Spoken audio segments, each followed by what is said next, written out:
really is having institutionalized a policy which we follow very strictly.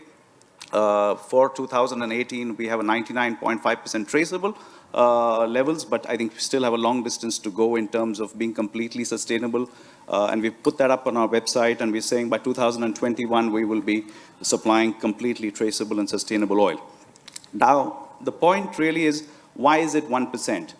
And I think it's all about, it crisscrosses to the second question, but I need to mention that, that it's all about awareness. Awareness at various levels, awareness among industry, awareness principally among consumers, and how they impact the deforestation, etc., that we've talked about in Malaysia, Indonesia. Most people in the subcontinent and even the Middle East are not really aware that a lot of the products that they consume are really using palm oil, because what they use in the kitchen is very different. More often than not, it's soybean or sunflower. So they really don't know or have awareness of palm oil. Most of that goes into food service, goes into industry. So that's the whole point about awareness. So when what you mentioned about buying a pack of chips or buying biscuits, I don't think probably less than 1%. You agree that most consumers have no idea? Very, very few. Very, very few. And I think that starts from there. And the point I need to bring out is, why did it change in Europe or the Western world? I think it's principally because of the stakeholders and the awareness among consumers. You walk into several supermarkets, they make it sound as if palm is bad in the earlier years. Probably things have changed now. Or they now say things are sustainable. And I think that part is missing. Having said that, which I will crisscross into the next question of yours, how is it changing? I think in the last 2 years that we have seen, I would say at least among the multinational customers of ours, right across the board, being more interested and actually moving towards at least mass. And I want to highlight that in India, the IFCO business is called Alana Sons, and at the largest India conference, we launched the first trademark product, which is used by the multinational that you're talking about. Absolutely, yeah. So, KFC was very bold, and they said we actually want the logo on our packs. Now, you might say, why do you need the logo on the pack? Because no consumer is really going to see whether KFC is using or not. But I think it's all about the organization wanting to do something. And I think it starts from there. So to be honest, I'm going to go across both the questions to answer your point. So you need management commitment. And I think it starts from there. Management commitment that they want to use sustainable oil. And then it comes to consumer. And unless you have the two together, that 1% is going to really inch very, very gradually and not going to have the significant impact and significant change that you're expecting. I think I'll stop you for and you can reserve your thoughts for the next question as well. Jin, if I could ask you to respond to what WWF China has done for responsible sourcing policies, and what trends are you seeing with the companies in the region? It's on. Hi. As you may know, we already had China Sustainable Palm Oil Alliance established in China. We do that, try to have the industry pilot to form the systematic change in China to play a role for global issues like deforestation in producing countries like Indonesia, or if any other commodity soy, for example. We did a survey. The market, the consumers, Chinese consumers, response to what we call sustainable commodity. The good news is 60% of them say we would like to pay more than 5 and even more percentage premium. That's interesting. That's a survey done by you in China. Yeah. And I think that corroborates with the India survey, which WWF India we had done. And we want the leading company catch that market need. And how? That's what we're doing now. Second, the later of this month, we are going to bring a delegation to Sabah. Why? Because we heard the government of Sabah committed to have 100% of RSPO certified, all the palm oil produced in this area. And we want to see how China can be a support to that commitment. Not just for palm oil only, but the whole region, no more deforestations. The delegation will dominate by financial institute this time. We want to see whether and when we can define the whole range of SAPA's product, including palm oil, can be defined as green. That financial institute can use their green finance. Just to be on the same, so you're talking about jurisdictional approach in Sabah can help provide the green sustainable Exactly, jurisdictional or landscape-based. And not just RSPO certified, because RSPO certification is never enough to stop deforestations. But the whole region, the key stakeholder, have to agree no more deforestations or conversion. So Sabah is the first place we want to discuss whether this is a solution. And as some of you already know, Chinese government asked, including NGO like WF, be part of a task force on the policy recommendations organized by CCI-CED. All those reports are going to be read by senior official higher than vice premier until president. If you want China change, you have to change from very top. Not like India, you talk underneath. We go into months-long discussions for simple things. Look, what China already made commitment on climate change and ivory, for example. It is from very top. So we need people support the idea first, then the change should start from top. If the town government want to do something, then the systematic change is going to happen. So the report we are asked to contribute by April next year has already the topic on commodity associated. I'll ask you to reserve the remaining comments for the next question, because we have the next one, which will actually cover that part on the policy change. Okay. So we'll come back to the... In short, we want to find China's solution. That's the role WF wants to play in China. Okay. Thank you. Ashish ji, if you can tell us what your organization has done for sustainable sourcing and what trends are you seeing in your market? Hello, friends. I'd like to talk about how our Manorama Industries is working. Since last more than 50 years, more than 7.8 million tribals, indigenous groups, and farmers are associated with Manorama Industries, as Manorama procures the sal seeds, the mango kernels, which are forest origin seeds, from them. The Manorama is basically a specialty fat producers. The butters which are produced are used by the major global brands in chocolates and cosmetics. Over many decades, the system of procurement has become NDP by following fair community trade practices, which has helped these indigenous groups and has improved their life and their culture. We are audited by several independent auditors and global brands like Body Shop, Ferrero, others, and are recipient of multiple awards for this NDP procurement system. We are also committed for RSPO certified palm oil. All our procurement is RSPO certified, and we are working with a Indian palm oil plantation in the southern part of India for getting the certificate soon. And we hope that the Indian procurement, which is currently at 1%, will drastically improve going forward. Thank you. Thank you for keeping it short and to the point. Morgan, if I could ask you to comment on how do you see it from the CDP point of view? Yeah, so CDP, for those of you that aren't aware, hosts the world's largest self-reporting global platform where companies can report on their actions on climate change, on water security, and on deforestation. And it's really interesting when you dive into how companies are reporting on these topics from the China, the India, and the Middle East perspective. We launched our work on forests in China in 2013, and it took us 3 years before the first company reported.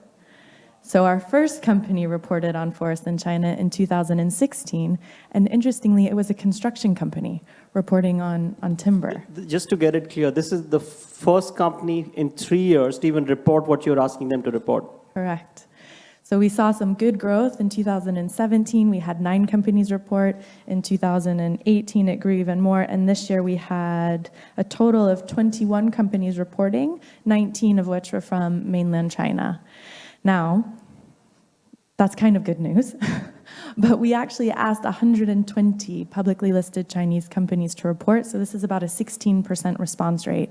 That means more than 80% of publicly listed Chinese companies are not reporting to their investors, to other shareholders, as to their awareness, their management of deforestation risk, and in China, we know that most of that's imported. Of the 21 companies that reported to us this year, 5 of them reported on palm oil. And for this presentation, or this panel, Kamal, we did a quick analysis to sort of see if there are any trends that we can talk about from a macro view on the ground.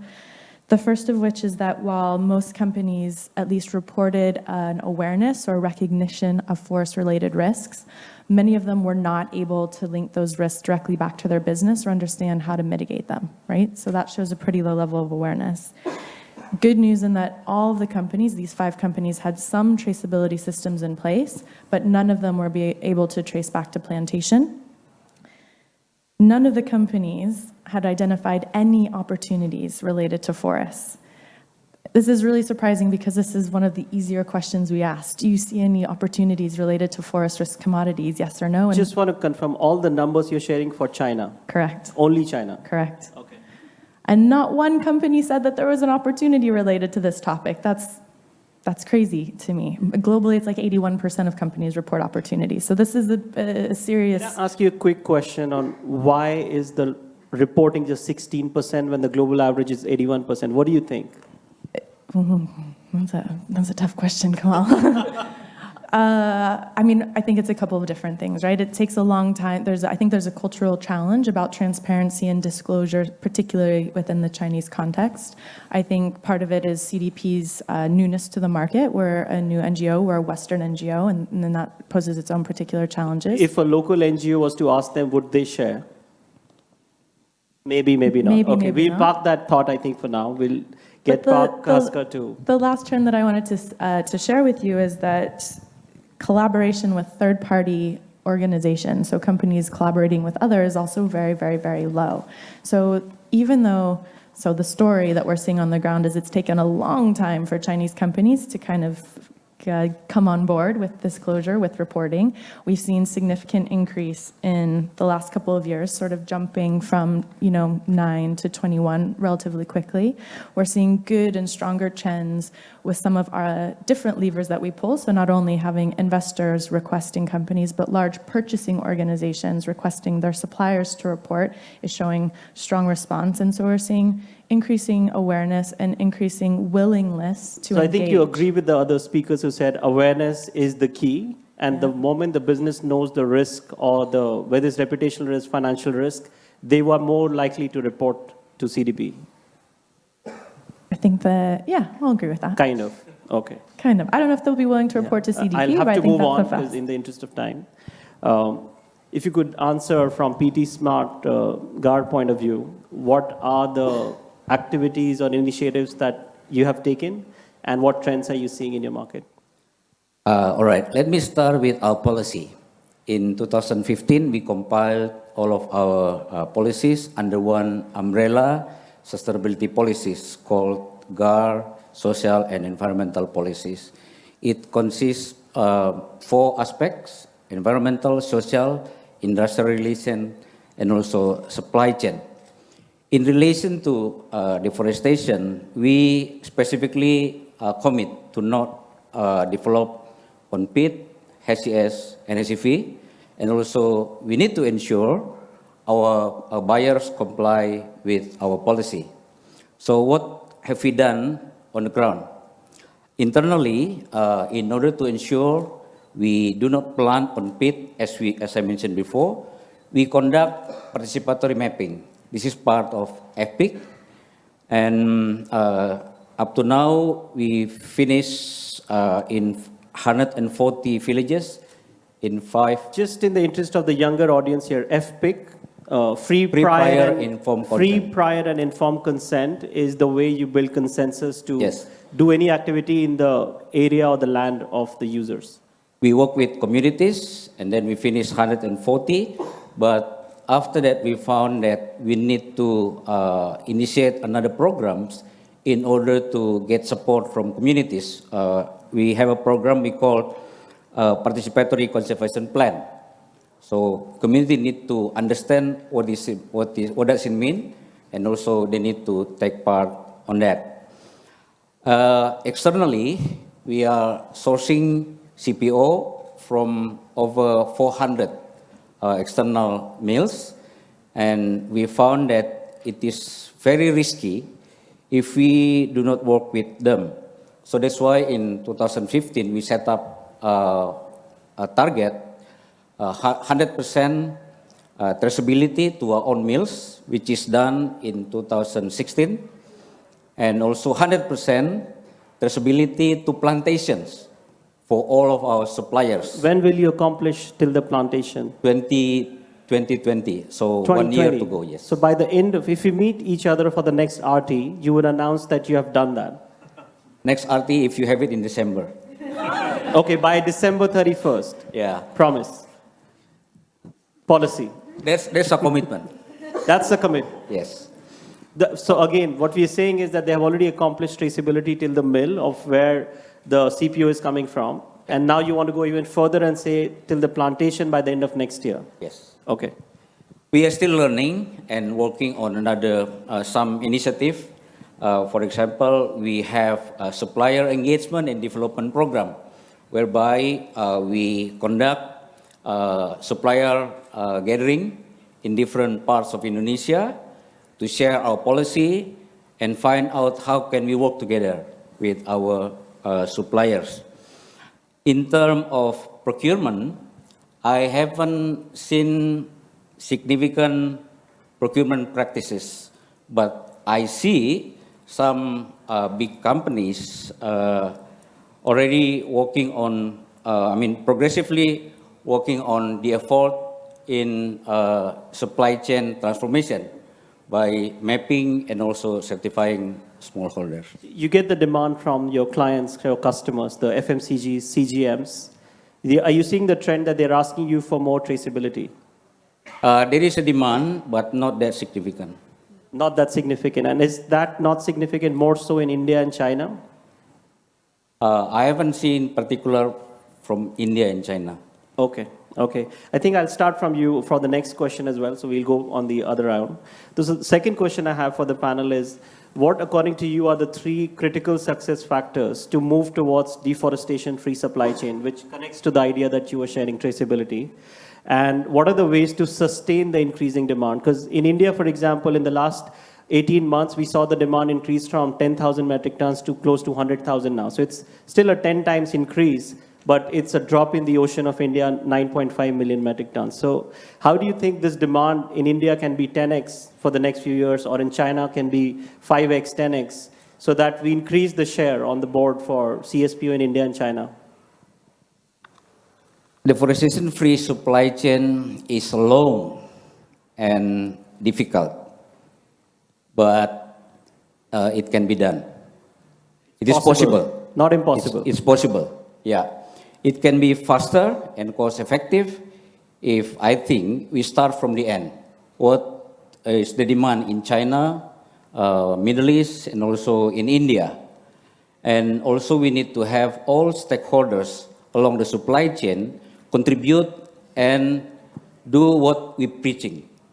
Sometimes we are only preaching, so do your policy. Do nothing. Do your policy, you're saying. You already have a commitment. Yes. If you already have one, just do it. If we do it. Yes. What about the companies which don't even have a policy like you do? What would be your message to a company which does not have a sustainable palm oil sourcing policy? And I'm sure you know them. I think everything started from the policy commitment. As my colleagues already mentioned, start from the top, and then we try to put it in place. So three success factors. The first one, government factors. I think government in China and India and Middle East need to come up with specific policy targeting CSPO products, for example, healthy food, biofuels, aviation fuels, and so on and so forth. If you don't have that policy in place, it's really hard to meet the target. Governments should take a lead on a sustainable palm oil sourcing related policy. China gave us a good example. They have a policy by 2020 nationwide biofuel.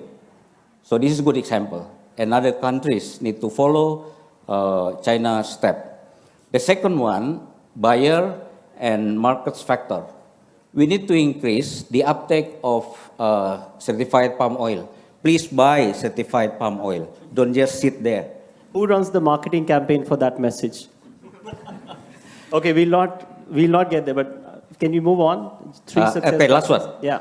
Growers and producers sitting on the other end of supply chain. I think if we have policy in place, we need to not only commit, but we need to make it happen. Train the supply chain as well to get along. Thank you. Morgan, if you could share with us the three critical success factors and how to sustain the increasing demand in India, China, Middle East. Yeah, so I'm going to start from a more corporate perspective. I agree with everything that you said. And again, going off of some of our analysis, governance within companies needs to be strengthened. So it's really interesting to note that globally, we've seen a huge increase in board-level oversight on the topic of deforestation issues as it relates to palm. That doesn't hold true with our companies based in China. So there's a really easy first step, and I think Mr. Paul sort of referenced it, that you have to have management-level buy-in. You have to have that ambition and drive at the top to sort of push it down through the organization. So I think we agree here, the top management or the government has to get involved. Exactly. The step, which is set a public commitment, implement some policies, and set some really clear targets that enable you to take a stepwise approach as to how you're going to accomplish that in a reasonable time frame. And then the third, and obviously a CDP will say that, but companies have to report on their actions. It's the only way that we can understand how the market is or is not shifting, and it's the only tools that we have to give data to others who can hold these companies and others to account. Investors need to know, policymakers need to know, and companies need to have this own data so that they can assess their own practices and understand how their suppliers are participating. So transparency, disclosure, reporting is a critical element to drive this transformational change. Just a quick follow-up question. If I put myself in the shoes of the government of India, for example, and if you came to me as CDP for a proposal to say, can we make this reporting compulsory for the publicly listed companies on the Bombay Stock Exchange? Do you think that would make sense to propose that to the government? Absolutely. That listed companies must do it. What about the non-listed private companies? How to tackle that segment? I think the first step is actually to probably go with the listed companies, and we're already seeing some movement. Well, they are the largest companies anyway. They're the largest. They have a different lever through the investor shareholder, and they have different responsibilities than privately owned companies. And that should be a reasonable first step. And we're already working in many countries around the world to sort of drive this forward, right? The TCFD is already setting the groundwork for mandatory reporting, and we're seeing strong signals from some governments that this is potentially something We'll that's follow up on that after the panel. I'm sure CRB is also interested in that kind of a proposal to the governments, and I'm sure in China as well. So, Ashish, if you could comment on the three success factors and what will continue this increasing demand for India.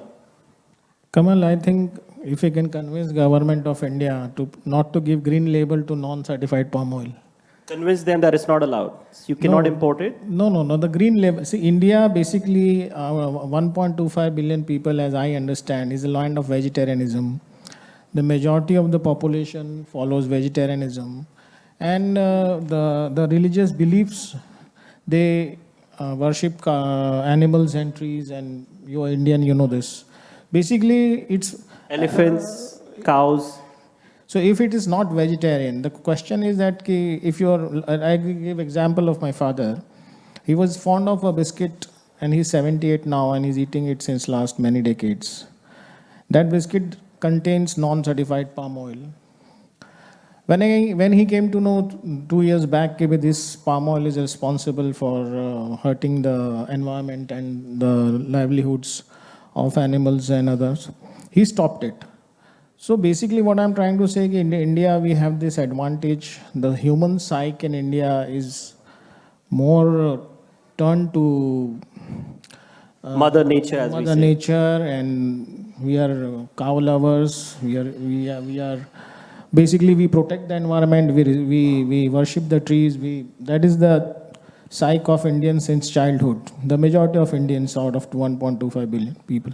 So basically, it's what I like to stress is awareness. Only the three critical factors are awareness, awareness, and more awareness.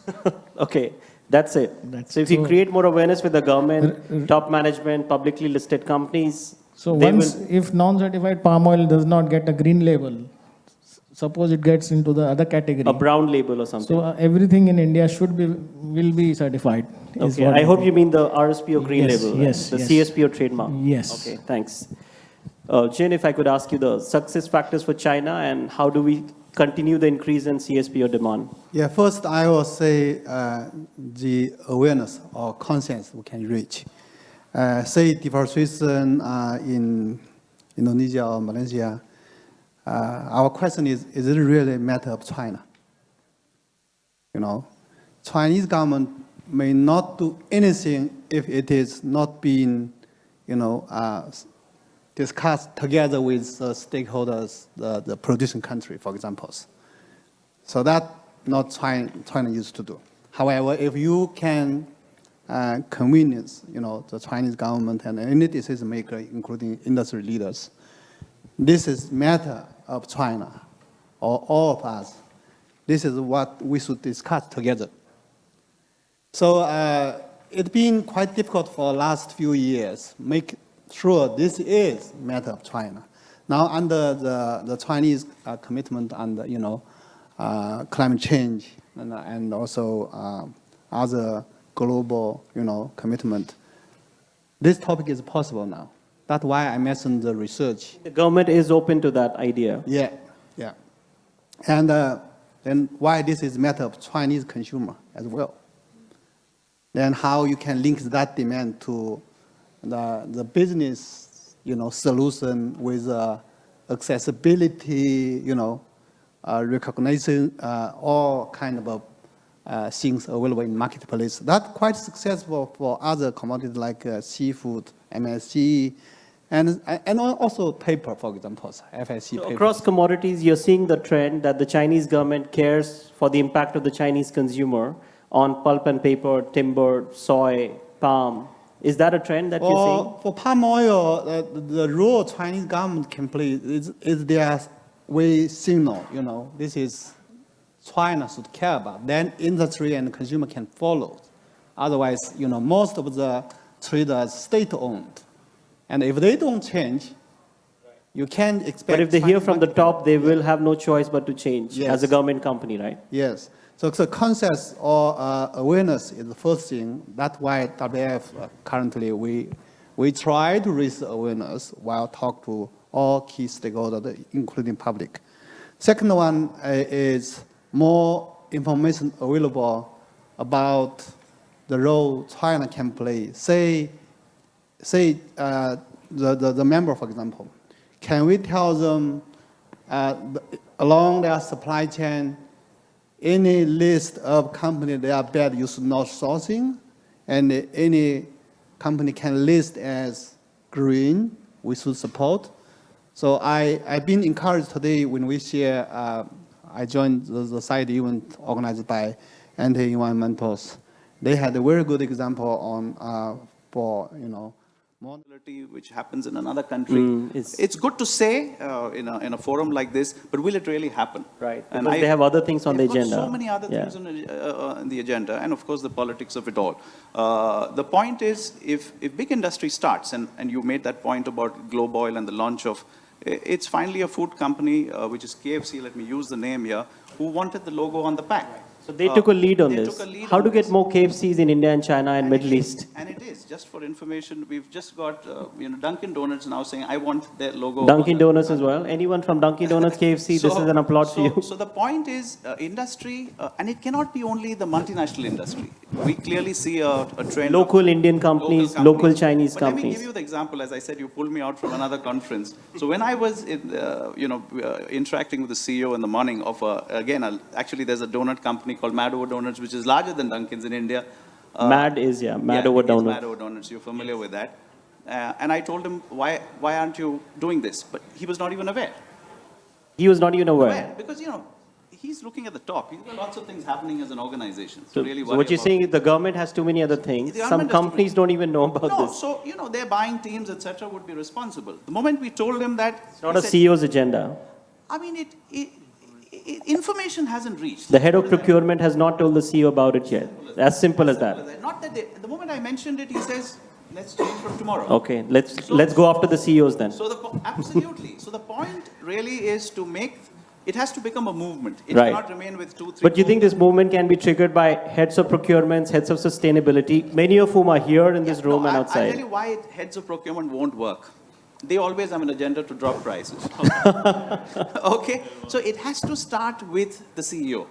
Okay. And we had a long So we discussion. engage the CEO before the head of You procurement. have to start from the top. Well, I'd like to start with the government. That's a message for everyone loud and Yeah, clear. so Start I'd from the like- CEO. Start from the CEO, because if he decides or she decides, it's a matter of time before the whole process All right, converts. got your point. Thank you so much and for sharing that clarity with us. Rajit, very quickly, I'm looking at, we have only half an hour left, but we started late, so we'll have still the group activity. CRB's point of view, what are the 3 things that can happen? And also if you can talk about the India Sustainable Palm Oil Coalition and the role it can play. Yeah, thanks. So I think the first one is about the role that the multinationals can play. I think I'm going to talk about that because we've done some work and we are looking at how the MNCs are making commitments globally, but when it comes to the subsidiaries in a country like India, there's a lot of variation between those commitments and how it operates down on the ground. So while engaging with the CEO in India is probably great, but at the level of the MNCs also, the home country regulation sort of commitments should also translate into host country commitments and probably... That's changing fast. Yeah, It wasn't great. the case, but it's changing fast. Excellent, that's great Changing news. for the better. Changing for the better. That's great So news. Indian subsidiaries or Chinese subsidiaries of foreign multinationals They are... used to follow what he said, but Okay. I think in the last year and a half, I'm seeing... Is that because of the 2020 commitments, the 2020 game? I think, yeah, overall awareness and Can- the feeling that, the overall awareness and wanting not to stick out like a sore thumb is important. Okay. Because otherwise, I think they were getting a that's lot a of... risk. A lot of, yeah, absolutely. Okay. So you have a large operation in a country like India or some of the other Asian countries, and you can't, because you follow a different protocol there, you get a lot of... Okay, flack I'll in your come own back to country. Rajit. Sorry to take away your time. That's all right. I think this has been a dilemma for many of us who've been in this sector, that home country regulations and commitments versus host country regulations and commitments. There's a lot of variation. So that's one of the things which, probably some of us need to work on to try and see if we can engage with the people at the headquarters. The second is about, I think the other thing that we are not really looking at, the writing on the wall, and Deloitte studies there, which one can look at, is that we look at the consumers, and everybody talk about consumers as if consumers are monoliths. They are not. There's a particular... We are all consumers. We are all consumers, but consumers is not a monolith. Yeah. If you have to talk about consumer engagement, then it has to be much more targeted. Otherwise, we'll end up, making mistakes that we've done earlier. And one of the critical consumers that we need to engage with are the millennials. Millennials are now, as I was saying, there's a Deloitte study for several years showing that the needle is moving from profit to purpose. And this is the writing is on the horizon. Why are the industry leaders not looking at it and using it as an opportunity? We don't know. Some small and medium enterprises, startups are doing it. Large companies can do it. Probably this example of KFC probably, stems from that fact and gives, it sort of proves that point. So So MNC engagement at the headquarter, trying to get this variation between host country, home country, that is one. Looking at the competitive advantage of starting engaging with the youth, first movers advantage, of starting to engage with the youth, number two. You think you'll excite the CEO we are talking about? The Yeah, CEO will get absolutely. excited with the millennial marketing Absolutely. campaign. It's pure business. There's no sort of half All measures. the millennials in the room, the youth in the room, you're listening to this, right? And the third thing is collaboration. I think we've talked about collaboration, and stakeholder collaboration is critical when it comes to, and stakeholder collaboration for what is also important. What do you collaborate on or for? In the work that we've done in India, and here is this sustainable palm oil coalition for India. We also have one like you have in China. The one that we have talked about, collaboration on the principle of shared responsibility. That is what we are trying to talk about. Which is the theme for this conference. Well, great. So it cannot just be the FMCG or the consumer bearing the cost of the premium or sustainable commodity, product, but the cost has to be shared across the value chain. Whether it is cost, whether it is support, whether it is institutional efforts, there has to be this principle of shared responsibility that has to be upheld. So these are 3 points. Okay. Thank you for keeping it crisp. And very quickly moving on to the other side of the room now. Like I said, this is not just a panel discussion. So if you have the printout with you, you can refer to that on the page 3rd, or you can just look at the screen. What we are going to do now is to do a group discussion for the next 15 minutes on each roundtable. Each roundtable needs to choose one of these 3 topics. Very quickly, within like 1 minute, you'll have to agree. I don't know how you'll build that consensus, but that's how life is. Choose one topic within a minute and use the next 14 minutes to actually discuss the topic itself on how do you think the responsible sourcing policies can make the deforestation-free supply chain? How do you think the 2020 commitments by many organizations can drive it?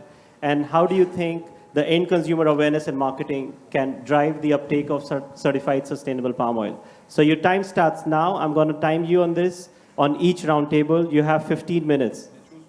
Yeah, you choose one topic, not all 3, just one of the 3 topics. And I invite the speakers to join us on the floor to kind of just make sure that we are very specific in our discussions. And after 15 minutes, we'll get some of the roundtables to share the highlight of one of the topics, okay? Some of the roundtables to share the highlight of one of the topics, okay?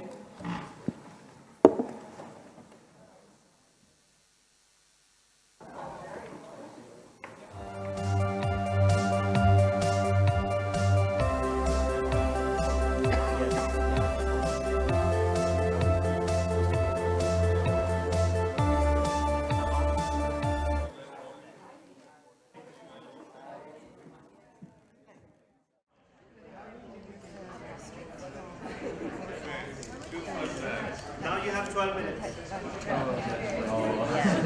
Now you have 12 minutes to discuss one topic and share. The temperature of the Earth over the last 30 years, they have a dot for everyone. Yeah. No, I just want to tell that the points I would like to make actually cross. You can just show At this moment, India, right? yeah. For example, in China, when the carbon Planet.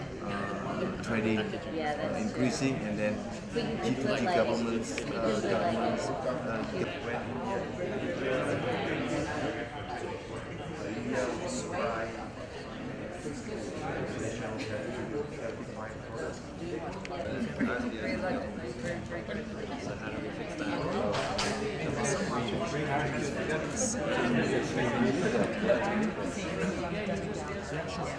How do you incentivize a company?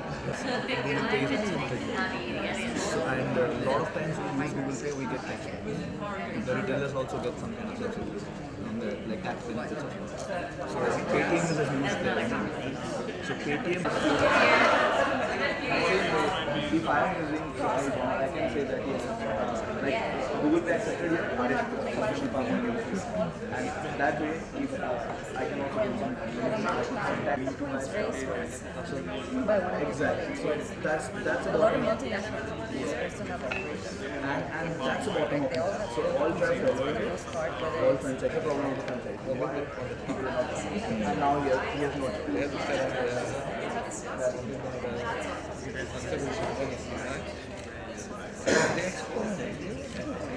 Please tell me.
Can I have your attention? You have the last 5 minutes to wrap up. With the summary of your discussion, 5 minutes.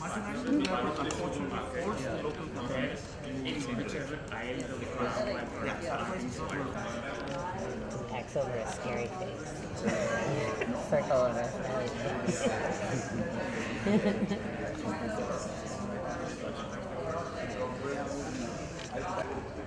Good.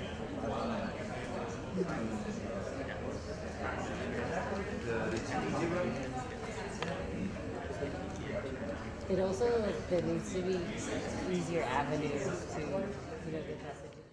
And the summary of that topic. So we'll start from the table here. Yeah? Because you're just closest to me, so. Discrimination. Hi, we are table. We have no idea our name or number. We took question 2020 targets for market transformation.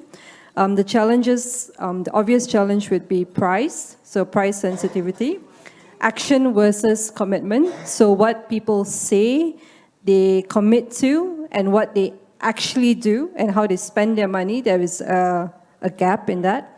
And lack of strong advocacy, so the way the NGOs work in these emerging markets are not the same as they would have in Europe, and the success, that somewhat success we saw in Europe. Only one opportunity. So apparently the role of big companies are changing, and the applicability of policy that used to only apply to Europe is now being applied in countries like India and China. Okay. Less than 100 words. Thank you so much. That was actually less than 100 words. Not that I counted, but in 2 minutes. 2 minutes. The public speaker here.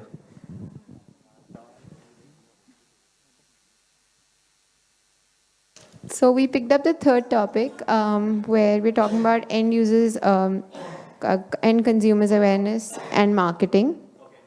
And we figured out that there's a need to incentivize both consumers and retailers. What right now is happening is both of them think, like retailers think they'll be at a loss if they uptake sustainable palm oil and sell it. And consumers think that they'll be at a loss because they'll have to pay extra money for it. So there has to be a midway where they can come, middle ground where both of them are getting profits out of it. Also, we thought that there can be a grassroots campaign on a ward level or maybe at a state district level where we create awareness on sustainable palm oil. To create awareness, we can also endorse in some celebrities based on the country that we're talking about who talk about sustainable palm oil. No, but like like the SDG video, UN one, they have celebrities talking about the 17 goals. So if we have maybe 4 celebrities, it can be a mix across cricketers and just like a number to talk about sustainable palm oil. I think that will help increasing the uptake because people associate more with such campaigns. And also, if Wait, if you had to pick 4 celebrity influencers from India, who are these 4 people? I wish I was that influential. I don't have 1 million fans yet, but I should have soon. But okay, quick, 1 influencer from India. Who will you pick? For me, it'll be Sushant Singh Rajput is a Bollywood actor. Bachchan. Amitabh Bachchan, no introduction, right? Everyone knows Amitabh Bachchan. Next, third one. Virat Kohli. MS Dhoni. 2 cricketers, 2 Bollywood. You see, India is obsessed with Bollywood and cricket. The cliche is true. We'll get or the maybe funds a musician too. too. So we'll ask them to do it for free, right? Because we can't pay and afford the endorsement fees. We'll be like, we can't do this. Okay. We can't pay you. Okay. We'll bring them to RT. Keynote speech next Or year by maybe if Amitabh they Bachchan. just tweet about it. Okay, tweet. If Tweet not is a good video, start. but just tweet about it. Okay, we'll convince them to do it for free as the good cause of SDGs. Okay, please wrap up. And yes, so the last bit was to have a better access to companies. So she had a point that if people want to gain some information on palm oil or what is sustainable palm oil, to get in touch with them, I'm not saying they're not accessible, but the information is not readily available. Okay. Yeah, so to that, so more availability of information on websites. I'll have to and move all. on because I have to go to all the tables. Yes. Who is sharing their highlights here? Yeah.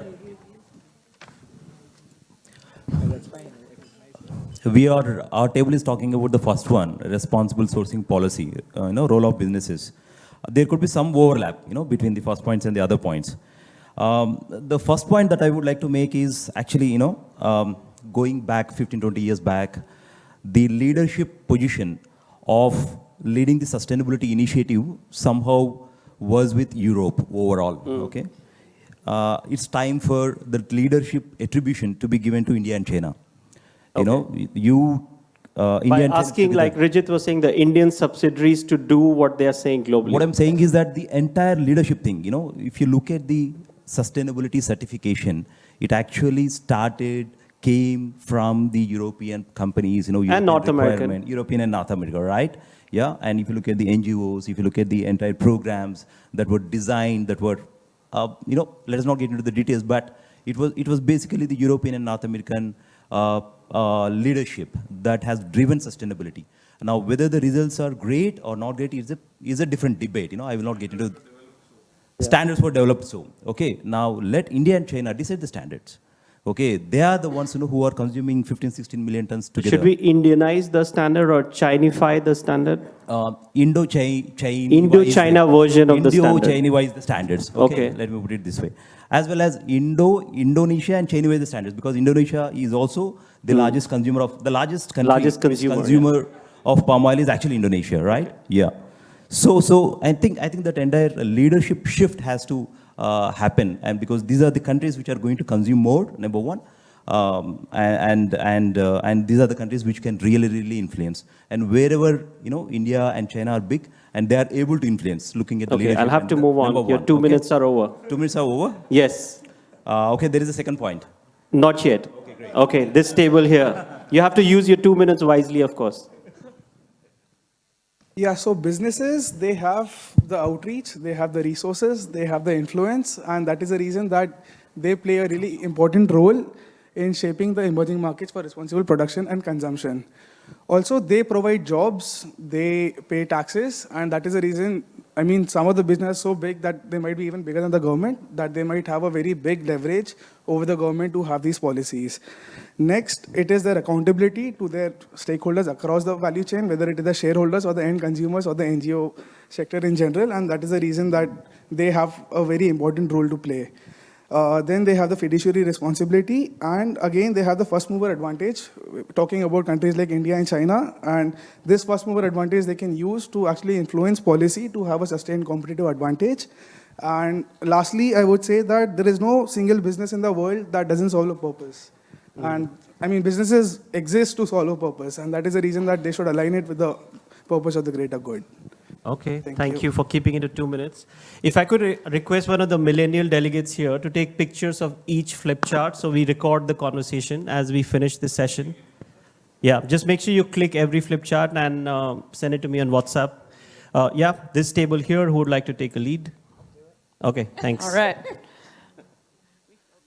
Yeah, so we did not get the flip chart memo. Okay. So ours is sparse. What can we click then for our memory? I'll write it down very quickly while other people are going. Please write it and then we can click it. So we did end consumer awareness and marketing. And so we kind of came up with the idea of finding a flagship animal that is hopefully endemic to the area. So tiger or elephant for India. My personal vote that I did not consult with the table for China is a takin, because they're awesome. Look them up. But a beloved animal, and it goes on the package Which animal label. for China? I did not A register. takin. A takin. It is a goat-like antelope. They have a golden fleece. Feifei Wanjian, you know this animal? Probably not. Wow. A panda? But I don't, yeah, or a panda. You should Yeah, have consulted panda. the table. It's I consensus should have building. consulted. I apologize. Okay. So then people can, around the label it would say, you know, tiger approved, thumbs up, forest friendly. We had a lot of back and forth about what exactly it would say, but it would be a QR code as well, talking about sustainable palm oil, but it would sort of circumvent all of the backstory to everything and just have people encouraged to buy a product because tigers would love you for it.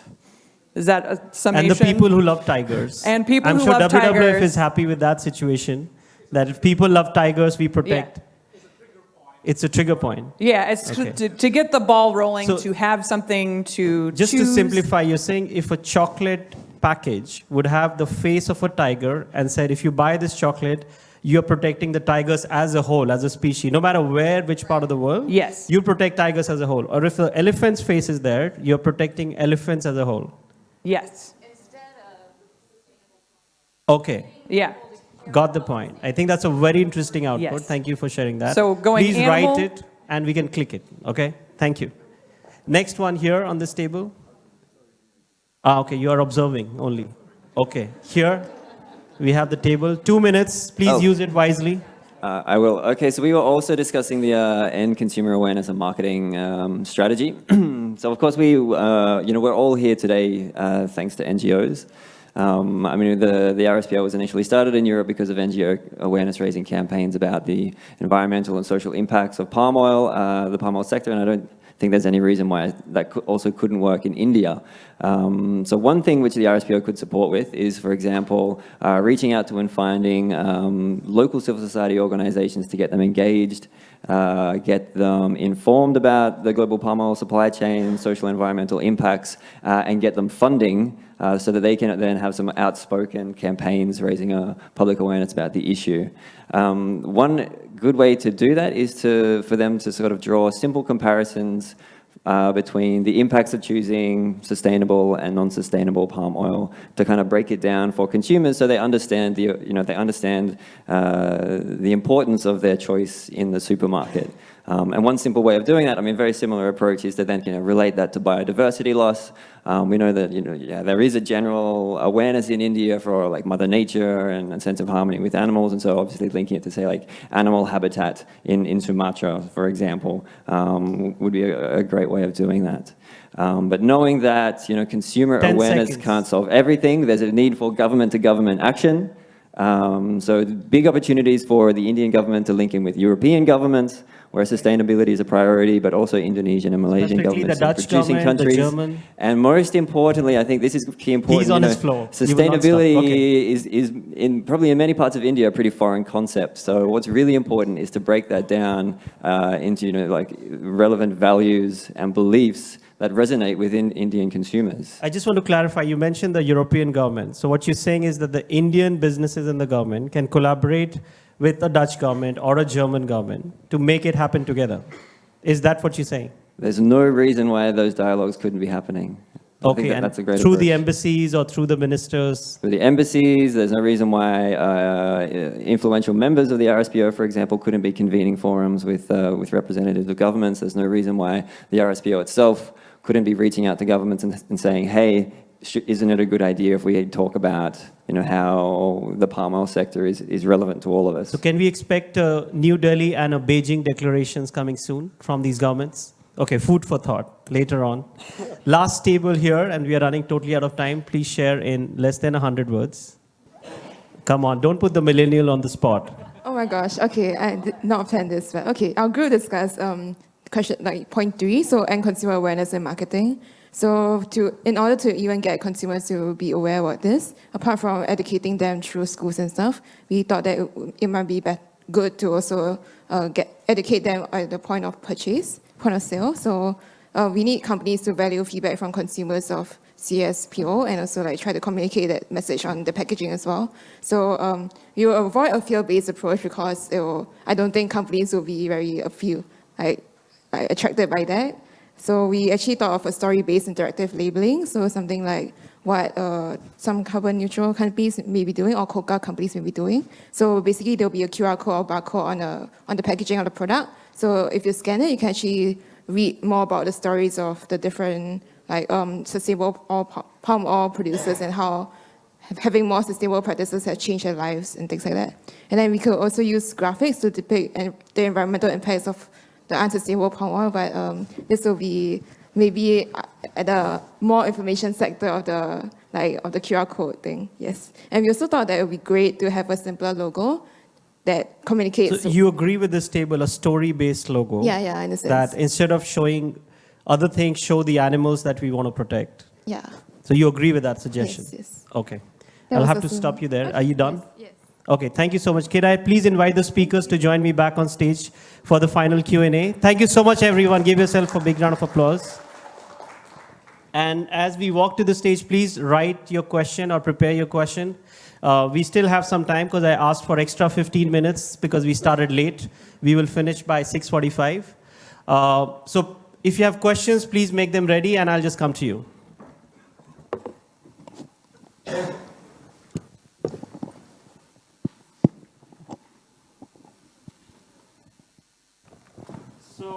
What we are going to discuss now is the elephant in the room, talking about elephants and Ganesha in India, right? So the elephant in the room is this, right? You see that slide on the screen.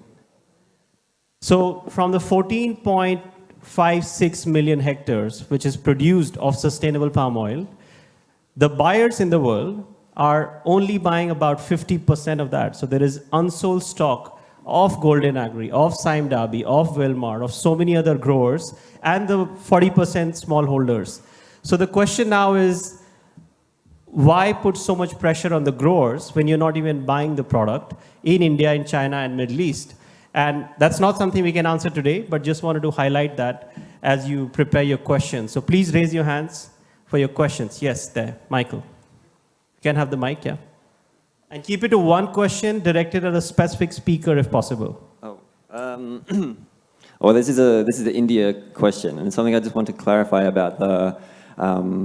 India, second largest consumer of palm oil in the world, 10 million tons, we saw that, but yet only 1% of that is certified sustainable, and yet many of the biggest consumer goods manufacturers in India are RSPO members. There's Unilever, Procter & Gamble, Nestle, Colgate Palmolive.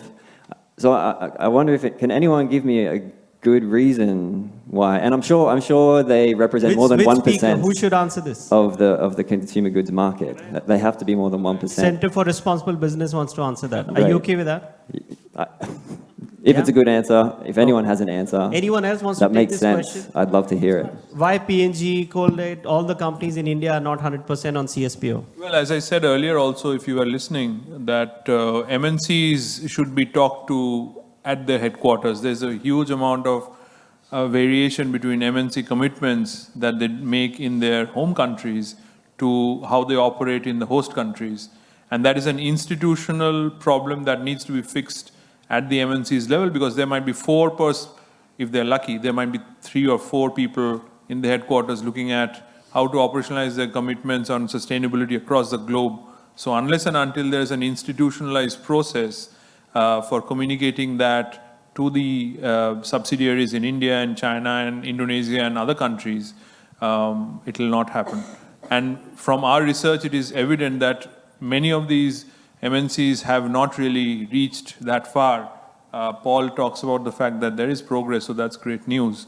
So that is perhaps the reason, and from our research, that is what has that. I think Ashish, you wanted to answer that. I'd like to stress here that whether these MNC or others, the basic they have to be somewhere forced also to change, and that can only come with massive consumer awareness, as we discussed. And for this, we have to use all forms of media and other, like what Greenpeace is doing somewhere in Europe. Something like that, unless and until it happens in India, it will be a very slow process to change. So making it faster, we need very, very strong, aggressive marketing. So invest in the awareness and marketing of sustainable palm oil. Yes, and it has to be done on the comprehensive level so that the people of India understand. Okay, like on Doordarshan and the national channels. Television, and same for China, you would say, right? Yeah. Like on national Chinese television, it should be shown. Same for China also, because India, China, both are elephant countries. Sorry, tiger and elephant countries. No, they are elephant, we are tiger, right? But actually, we have more tigers. Effectively, 2,400 tigers. Both of us have tigers and elephants. Yes. Thank you. Thanks. Next question. Yes. If I can have the mic on this one. One question to a specific speaker, ideally. Is it simply because of the pricing difference? Good question. Who do you think can answer? Mr. Paul. Okay. Principally because of that. Mike. Sorry, principally because of that, yeah. That's a short response. So it's a short 50% response. is because of price? Yes, it is. Anyone else wants to take this? And any other reason besides price? No, but I do want to, I'm really surprised that it's 100% because of price. Because they're not going to pay a premium for something. They're worried they're going to lose consumer market, and there's no one willing, we talk about shared responsibility. No, the retailers don't want to take the price hit. Nobody wants to take the price hit, and it's being pushed all the way down the value chain to the producers, and it's completely wrong. And so until the retailers or somebody starts to stand up and to realize that they're going to have to pay more for sustainably produced palm, then we have a problem. Let's take, I like the question, but the follow-up would be a retailer like Walmart or Tesco or Metro, three of the largest retailers, right? How do you make I'm not sure if anyone from these three companies are in the room, but that question is for you as well. But come on, they're still very, very small in India, so it's not going to make a difference. In China as well? In China, maybe. I don't know. I'm not familiar with maybe China. What about the retail sector in China? It's not just price only. Where you have some higher price, you should have good reason say why this is high. Then I think in China, the considerable consumer will buy that one. Will pay the extra that your service said. Yeah, give them reason. Not always choose the cheaper one. No. Okay, so if you educate the consumer, if they just compete on price and cost, they will just choose the cheaper one. So they didn't differentiate the market yet, the consumer yet. Right. That's what I said. You should find a way catch the need, at least say 20%. Don't trust 6%. Trust 20%. 20% consumer would like to pay something more if you make them. This is aware their about personality. This is their believing. This is their what easily accessible something. Don't make it too complicated. But with e-commerce, all those is not that difficult now. Okay, I think so. We have some kind of consensus here, which generally doesn't happen. That you invest more in the consumer awareness, and the consumers in India and China are willing to pay the slightly extra premium if there was, as long as they understand the issue of tigers, rhinos, elephants, or any other farmers or livelihood. It's finally about value. Right. And if that value of sustainability is communicated, then that's the right. core of it all. But that's the marketing, That's right? the marketing part of it. That's the marketing. So the there are two CMO ways has to to do be it. brought in now? There are two ways. One is, getting the CEO to put it down. Right, and then the CMO to take it up. And the CMO and the consumers and the marketing team to really use Okay, that now we are as adding a to the tool. list. CEO, guys, everyone listening, youth here, if you're talking to anyone, CMOs, CEOs, Chief Procurement Officer, not so much because he or she is trying to cut cost. Finally, consumers buy brands. Right, And the brands have to be responsible. Okay. And the moment consumers do not put their money onto those brands, everyone in the system will gear up. Okay, thank you. I know you have follow-up, but no follow-up questions, please. One more, last question. Anyone else with a question before we wrap up? Yeah, one more here. Okay, last two questions. Yeah, my question is to CDP. You had shared some interesting data on China. Do you have a similar data on India? Not yet. Not yet is the short answer. We are working on it now. We'll work on it. Yes. And we have 2 companies reporting from the Middle East. 2 reporting from the Middle Of East. which IFCO is one. IFCO is one of the 2 from the Middle East, reporting to CDP. Good to know. Okay, Punya Sloka, Millennial Delegate.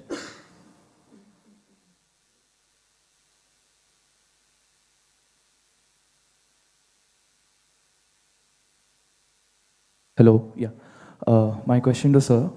So you said... Sir Paul? Which sir? Yeah, Paul. Yeah, many sirs are here and ma'ams are here. No, I thought, yeah. So you said the customers should start putting their money on the brands which are sustainable. But considering... Customers, sorry, say that again? The customers should start putting their money on brands. Consumers, you mean? Yeah, the consumers. Yeah, okay. Which are more sustainable and all. But considering a country like India, where I won't be wrong if I say more than 95% of people are into frugal innovation and they're into bargaining. They want the cheapest of products. So my question is, looking at it from the other perspective of stopping them to buy the products which are not sustainable and giving them the incentive that they shift there. Like, why would What's your question? I still don't hear a question. So the question is, why would I, as a customer, start putting my money on a product which is sustainable but expensive? Okay. Yeah, but the question really is, what is that value that the brand is offering you which makes you feel that way? If you feel good about making a difference to the environment, you will. And maybe at least it won't be 1%. Yes, you have a point where maybe the last 20 or 30% don't move into it, but if you're very far away. The first 20% can. The first 20 or 30%, you have to start somewhere. So if you say that, look at India as 1.25 billion and then keep waiting for all of them to change, it may not change. So it has to move. So the early adopters, right, in the bell curve, if you know. I think a lot of people in the room and millions of other people, we talk about the huge middle class in India, I think will pay. And when that happens, you're also putting some amount of pressure back to the supplier who will probably find a more innovative way to make those compensations and move into a much large scale sustainable and as per the production. shared responsibility, divide the cost, right, along the absolutely. supply Now, chain. when you divide your cost among a smaller percentage, it's always going to be more expensive. Okay? When telecom started in India 20 years back, the prices were higher than almost any other part in the world. Today it's the lowest. But why? Because everybody's carrying a mobile phone. Volume. So India changes when there is volume. India changes when there's volume. Taking a cue from there. Thank you so much for all your questions. Final remarks in sharp 1 minute. Your message for deforestation-free supply chains in India, China, and Middle East. The key to free deforestation is to share the responsibility. Please don't put the burden on our shoulder. We need to share it for the benefit of all. Shared responsibility. I just put the slide of our very famous Mahatma Gandhi. It's his 150th birthday. He said, be the change you want to see in the world. And that's the question that I'm asking. I'm going to go awareness, awareness, awareness. Oh, you're copying Ashish now. Yeah. Neighborhood influence. I am. It's going to start. It has to start somewhere, and that's the best place to start. All right. I'd like to state that it has to be a team effort from the heart, and basically it's, as she said, awareness among the people.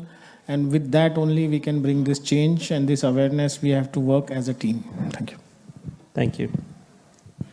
Can you find a good reason and the solution to be part of the progress? Okay. Yeah. A small commitment goes a long way. And I think we need to start somewhere instead of trying to get the whole of India and China to Not change. the 1.2 billion and 1.5 billion. We have to start somewhere, and a small commitment by the leaders would make that change snowball into something much bigger over the next 10 years. Otherwise, we'll keep talking about it in years to come. So we could make a list of the top 50 companies and the CEOs in them. Change. Start from there. Just start from there. 50 CEOs. Absolutely. That's all. Absolutely. Together. Okay. And there is a herd mentality. Once you realize. Bridget is laughing. I'll come to you. 50 Yeah. CEOs you're talking about. We'll have a CEOs panel in 2 weeks from now in New Delhi. So 15 would be better to start with. I know. But he's always aggressive. So. yeah. I say 50. We'll agree to a midpoint between 15 and 50. Bridget, last comments. Yeah. Okay. Sorry. Yeah, please. Yeah, so I think it's basically mindset and behavior change which is critical. Whether it is leadership, whether it is millennials, whether it is corporates, it's probably just how can we be the change that we want to see in, around us, and it's a mindset problem rather than anything else. I know that we are 16 minutes overboard, but I'll nudge you even more. One message for this audience, which has been super attentive and worked on it. If you could have one message for the youth, for the sustainability warriors in this room, for not-for-profits and for-profits, what action can this room take once they leave this room? Start from Bridget now. My second point, so you give me a chance. So I think convince the MNCs to start implementing their commitments on in host countries. That's probably the task that the sustainability warriors, non-profits. How to nudge, we can decide. Yes. Okay. What to do is something that they have to. Call call to action for this audience. The consumers of today are the most savvy on the net, and you can use that vehicle very, very aggressively to make that change. And if more consumers talk about it, I think the brands will listen. Because consumers and the internet is a force. Because brands have dedicated machinery to see what people are talking about their brands across the world. So tweets are changing share prices, right? Sorry? Tweets are changing share prices these days. So that's what you can do. You spend most of the time anyway on the phone. We all do. And the millennials probably do it even more. Because I can't get the phone out of my daughter's hand. So Does your daughter ask you for sustainable palm oil questions? No, so she's more conscious about plastic. So she started somewhere. She started somewhere. And, at home my wife carries the bag to the supermarket. So, you start somewhere. You make that small change. Right. I think it all be the change yourself. Be the change, yeah. You can't change the whole world, but at least change from where you start. Okay. Call to action for this audience. Yeah, if you trust China can be a solution, please come up with your solution, recommend to China. Okay. I think we should have a personal, strong commitment to ourselves that we will personally not use any product which is not certified. Starting there, that our personal commitment will follow and it will motivate us to motivate others. Thank you. I mean, a call to action for this particular group, there's a lot of really good ideas. Pick one, follow through, and be like a dog with a bone. Don't give up until you've seen the success. And even a small step is still success. Change will only happen if we start from ourselves and lead by example. Lead by example. I think that's a great way to wrap up the last 90 minutes. Thank you so much to all the speakers. And I really want to thank my colleagues in China, Feifei, Wanjian. Thank you so much for bringing so many speakers from China all the way. For the first time, I think, we have so many speakers from India and China and Middle East. So I hope we can continue this next year and actually fill the room as well. Because if you see, some people got too tired probably and they missed this conversation. But please tell them about this discussion, your highlights, so that you nudge them in the right way for India and China. Because if sustainable palm oil uptake has to increase, this 50% has to be resolved. There is no other countries in the world that can resolve it except for India and China. Thank you so much for being an attentive audience. Thank you so much. Thank you.